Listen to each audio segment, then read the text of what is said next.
زنا کی کیا حد ہے، سزا کیا ہے؟ غیر شادی شدہ زانی یا زانیہ، اس کی سزا 100 کوڑے، اور اگر کوئی الزام لگائے اور ثبوت پیش نہ کر سکے، 4 گواہ نہ لا سکے، تو قذف کی حد کیا ہے؟ 80 کوڑے۔ اس کے بعد اصل میں جو زنا کا سد باب کرنے کے لیے احکام ہے وہ آئے ہیں۔ یا ایھا الذین آمنوا لا تدخلوا بیوتا غیر بیوتکم حتی تستأنسوا وتسلموا علی اہلھا ذالکم خیر لکم لعلکم تذکرون۔ اہل ایمان ہرگز مت داخل ہو اپنے گھروں کے علاوہ کسی اور گھر میں جب تک کہ تم ان کے ساتھ مانوس نہ ہو جاؤ، اذن نہ لے لو، ان پر سلام نہ کرو، یہی تمہارے لیے بہتر ہے۔ اس کے بعد تفصیل آئی ہے، اس میں میں اس وقت نہیں جا رہا ہوں۔ اگر کوئی شخص تمہارے گھر میں بغیر اجازت کے داخل ہو جائے اور تم اس کی سزا کے طور پر اس پر کنکریاں پھینکو اور اس کی آنکھ پھوٹ جائے کنکری سے، تو تم پر کوئی گناہ نہیں ہے۔ بغیر اجازت کے گھر میں آ گیا ہے، بغیر اذن کے، بغیر استئذان کے کنکریاں مارو اور کنکری سے آنکھ پھوٹ جائے، فما کان علیک من جناح، کوئی حرج نہیں۔ اسی طرح آیا ہے من اطلع دار قوم بغیر اذنہم ففقعوا عینہ فقد حضرت عینہ، یہ ابو داؤد کی روایت ہے۔ جو شخص بغیر اذن لیے کسی کے گھر میں داخل ہوا ہے اور اگر اس نے اس کی آنکھ پھوڑ دی تو اس کے اوپر کوئی ہرجانہ نہیں ہے، کوئی اس کی دیت نہیں، کوئی ہرجانہ نہیں۔ اجازت لینے کے ضمن میں کیا ہے؟ حضور نے طریقہ بتایا، 3 مرتبہ پکارنے کی حد مقرر کر دی، فرمایا اگر تیسری مرتبہ پکارنے پر بھی جواب نہ آئے تو واپس ہو جاؤ۔ قرآن میں بھی ہے اذا قیل لکم ارجعوا فارجعوا، اگر تم وہ کہتے چلے جاؤ، ملاقات نہیں ہو سکتی، چلے جاؤ۔ ہاں اگر آپ ٹائم لے کر آئے ہیں تب بات دوسری ہے، پھر تو اس کو ملنا ہے، لیکن آپ ایسے ہی پہنچ گئے ہیں، پتہ نہیں وہ اپنی کس مصروفیت میں ہے، آپ کا حق نہیں ہے کہ وہ آپ کو ریسیو کرے اور آپ سے بات کرے۔ اذا قیل لکم ارجعوا فارجعوا، اور برا نہ مانو کہ میرا یہ معاملہ کیا، میں آیا تھا اور مجھے جو ہے مجھ سے ملاقات نہیں کی، نہیں۔ اور اس سلسلے میں ایک بڑا دلچسپ واقعہ ہے۔ ایک مرتبہ آپ حضرت سعد ابن عبادہ کے ہاں گئے اور السلام علیکم ورحمۃ اللہ کہہ کر 2 دفعہ اجازت طلب کی، مگر اندر سے جواب نہ آیا۔ تیسری مرتبہ جواب نہ ملنے پر آپ واپس ہو گئے۔ حضرت سعد اندر سے دوڑ کر آئے اور عرض کیا یا رسول اللہ، میں آپ کی آواز سن رہا تھا، مگر میرا جی چاہتا تھا کہ آپ کی زبان مبارک سے میرے لیے جتنی بار بھی سلام و رحمت کی دعا نکل جائے اچھا ہے، تیسری مرتبہ بھی آپ کہیں۔ پھر دوڑ کر آئے اور لپٹ گئے حضور سے صلی اللہ علیہ وسلم۔ یہ ہے استئذان کا معاملہ۔ اب آ رہی ہے اصل آیت، قل للمؤمنین یغضوا من ابصارہم ویحفظوا فروجہم ذالک ازکی لہم ان اللہ خبیر ما یصنعون وقل للمؤمنات یغضضن من ابصارہن ویحفظن فروجہن ولا یبدین زینتہن الا ما ظہر منها وَلْيَضْرِبْنَ بِخُمُرِهِنَّ عَلَى جُيُوبِهِنَّ وَلَا يُبْدِينَ زِينَتَهُنَّ إِلَّا لِبُعُولَتِهِنَّ أَوْ آبَائِهِنَّ أَوْ آبَاءِ بُعُولَتِهِنَّ أَوْ أَبْنَائِهِنَّ أَوْ أَبْنَاءِ بُعُولَتِهِنَّ أَوْ إِخْوَانِهِنَّ أَوْ بَنِي إِخْوَانِهِنَّ أَوْ بَنِي أَخَوَاتِهِنَّ أَوْ نِسَائِهِنَّ أَوْ مَا مَلَكَتْ أَيْمَانُهُنَّ أَوِ التَّابِعِينَ غَيْرِ أُولِي الْإِرْبَةِ مِنَ الرِّجَالِ أَوِ الطَّفْلِ الَّذِينَ لَا يَظْهَرُوا عَلَى عَوْرَاتِ النِّسَاءِ وَلَا يَضْرِبْنَ بِأَرْجُلِهِنَّ لِيُعْلَمَ مَا يُخْفِينَ مِنْ زِينَتِهِنَّ وَتُوبُوا إِلَى اللَّهِ جَمِيعًا أَيُّهَا الْمُؤْمِنُونَ لَعَلَّكُمْ تُفْلِحُونَ۔ یہ لمبی آیت ہے۔ اہل ایمان، اے نبی کہہ دیجئے اہل ایمان مردوں سے اپنی نگاہیں نیچی رکھا کریں اور اپنی شرمگاہوں کی حفاظت کریں، یہی ان کے لیے زیادہ پاکیزہ عمل ہے۔ ان اللہ خبیر بما یصنعون، اور جو کچھ وہ کر رہے ہیں اللہ اس سے واقف ہے۔ وَقُلْ لِلْمُؤْمِنَاتِ يَغْضُضْنَ مِنْ أَبْصَارِهِنَّ، اور مومن عورتوں سے بھی کہہ دیجئے کہ وہ اپنی نگاہیں جو ہیں نیچی رکھا کریں، وَيَحْفَظْنَ فُرُوجَهُنَّ، اپنی شرمگاہوں کی حفاظت کریں، وَلَا يُبْدِينَ زِينَتَهُنَّ إِلَّا مَا ظَهَرَ مِنْهَا، اور اپنی زینت کو ظاہر نہ کیا کریں سوائے اس کے کہ جو بالکل ظاہر ہو جائے، از خود ظاہر ہو۔ دیکھیے سب سے پہلے میں آپ کو بتا چکا ہوں کہ یہ گھر کے اندر کا پردہ ہے، نگاہیں نیچی رکھنا گھر کے مرد بھی اور گھر کی عورتیں بھی. یہ کیوں کہا گیا؟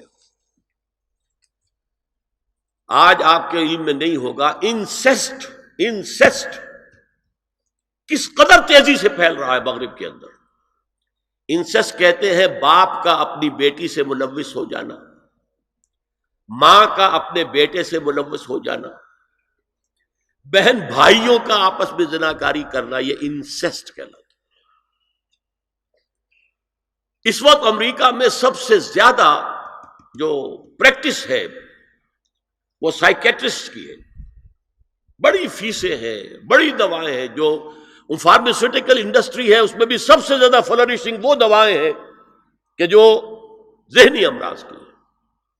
اور مجھ سے وہاں کئی سائیکیٹرسٹ نے کہا ذہنی امراض کا سب سے بڑا سبب انسیسٹ ہے. بیٹی سے زنا کیا باپ نے، بیٹی کے دل پر جو داغ لگ گیا ہے اس کا دماغی توازن ٹھیک نہیں رہتا. بہن سے زنا کیا بھائی نے، اور یہ نہ سمجھیے کہ آپ کے ہاں نہیں ہو رہا، یہ وبا آ چکی ہے. کئی آپ نے اخبار میں پڑھا ہوگا بیٹی نے جا کر تھانے میں خبر دی کہ باپ نے میرے ساتھ یہ حرکت کی. یہ ساری چیزیں آج ہو رہی ہیں ہمارے. اس لیے کہ جب زنا کے جو دوائی ہیں، داعیات ہیں، جو زنا کی ترغیب ہے وہ پھیلی ہوئی ہوگی، عام ہوگی، تو راستے نکالے گا. گھروں میں مرد بھی اپنی نگاہیں نیچی رکھیں. کیا مطلب؟ باپ بھی اپنی بیٹی کو گھور کر نہ دیکھے. بیٹی بیٹی ہے، لڑکی ہے. جوان بھائی بھی اپنی جوان بہن کو گھور کر نہ دیکھا. نگاہیں نیچی رکھیں. یہ نگاہیں نیچی رکھنا بازار میں چلتے ہوئے نہیں ہے، وہ تو سوسائڈ ہو جائے گی، موت آ جائے گی.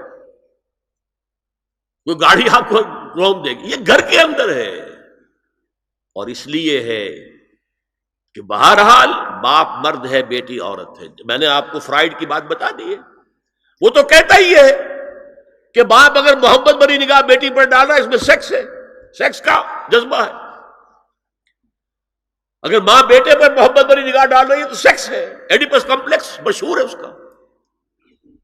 لیکن اپنی جگہ یہ ہے کہ باپ مرد ہے، بیٹی عورت ہے، بھائی مرد ہے، بہن عورت ہے.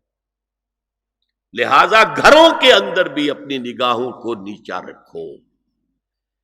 میں آپ کو قول سنا چکا ہوں مولانا فراہی کا. اصلاحی صاحب نے کہا جب مولانا فراہی نے مجھ سے یہ کہا کہ اصل میں سورہ احزاب میں گھر کے باہر کا پردہ ہے اور سورہ نور میں گھر کے اندر کا پردہ ہے، تو کہتے میری آنکھیں کھل گئی اور چابی مل گئی، کلید مل گئی ان آیات کو سمجھنے کی، ان کی اصل پس منظر کو، حقیقت کو جاننے کا راستہ کھل گیا. تو یہ جو ہے غض بصر، یہ باہر کے لیے نہیں ہے، یہ گھر کے اندر کے لیے. بیٹی کا آخر جوان ہو رہی ہے، اس کے سینے کے اوپر کچھ ابھار آ رہا ہے، اس کو گھور کر مت دے، نگاہیں نیچی کرو. قل للمؤمنین یغضوا من ابصارہم ویحفظوا فروجہم ذلک ازکی لہم ان اللہ خبیر بما یصنعون. نوٹ کر لیجئے کہ یہ کہاں ہو رہا ہے؟ گھر میں داخلے کے بعد. گھر میں داخلہ اجازت سے، اور داخلہ ہوگا صرف محرموں کا. گھر کے اندر جو ہے وہ نامحرم تو نہیں آئے گا. یہ میں آگے بیان کر رہا ہوں. وَقُلْ لِلْمُؤْمِنَاتِ يَغْضُضْنَ مِنْ أَبْصَارِهِنَّ وَيَحْفَظْنَ مِنْ فُرُوجِهِنَّ. اور کہہ دیجئے مومن عورتوں سے بھی کہ وہ بھی اپنی نگاہیں جھکا کر رکھیں اور اپنی شرمگاہوں کی حفاظت کریں. وَلَا يُبْدِينَ زِينَتَهُنَّ إِلَّا مَا ظَهَرَ مِنْهَا. اس ٹکڑے پر بڑا قیل و قال ہے جدید مفکرین اور جدید دانشوروں نے کہ وہ اپنی زینت ظاہر نہ کرے سوائے اس کے جو خود ظاہر ہو جائے. وہ کہتے ہیں اس میں چہرہ بھی شامل ہے، اور جب چہرہ شامل ہے تو اس کا مطلب چہرے کا پردہ نہیں ہے. لا حول ولا قوت الا باللہ. آپ کو بہت سے حضرات نے وہ پڑھی ہوگی بحث جو جنگ میں ہو گئی تھی. ایک صاحب وہ انسٹیٹیوٹ آف پالیسی اسٹڈیز اس کے اسکالر ہیں، ریسرچ کا، انہوں نے لکھ دیا کہ الا ما ظہر منہا میں چہرہ ظاہر ہے، شامل ہے، لہذا پردہ نہیں ہے.